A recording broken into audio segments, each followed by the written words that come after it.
Only on ABC 15 tonight, creepy, crawly, and all over our valley, which means inevitably you might be running into them soon. Yeah, tonight we're talking rattlesnakes, but not just to tell you to watch out. ABC 15's Jason Valentine is with us, and Jason, our help is needed right now because scientists are actually tracking rattlers in the Phoenix Mountains for the first time in more than 20 years.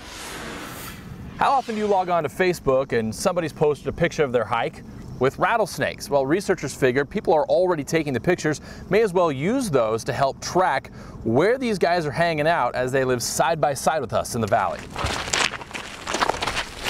I've seen rattlesnakes tucked up under here before. A walk in the park. We have more species of rattlesnake in the Phoenix city limits than most states have. Is a bit different in the desert. It's a pretty exciting thing. And snake expert Brian Hughes is pretty excited about a new study.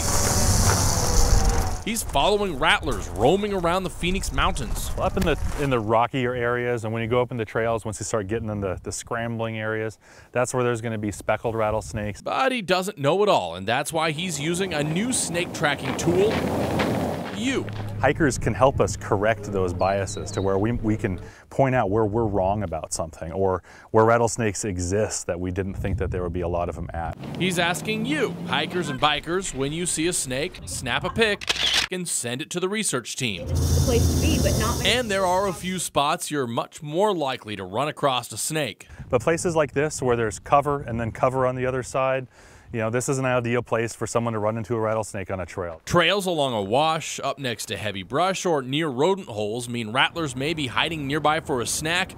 The more remote the trail, the more likely you'll stumble across a snake. There's some people that they see a rattlesnake crossing a trail and they think that they need to act and go do something and catch it or kill it. But really, It's the place to be, but just leave it alone.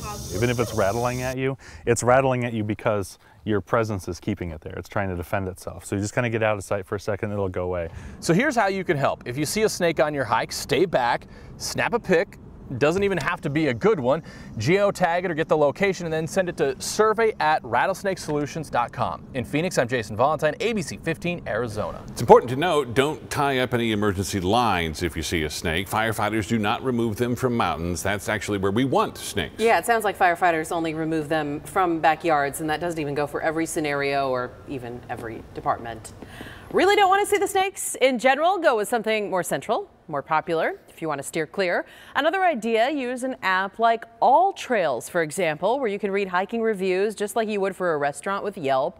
A great way to gauge if people are seeing snakes and how often, including what time of year. And to see the most venomous snakes in the valley, more rattlers, head to the front page of ABC15.com right now. Well, there are neighbors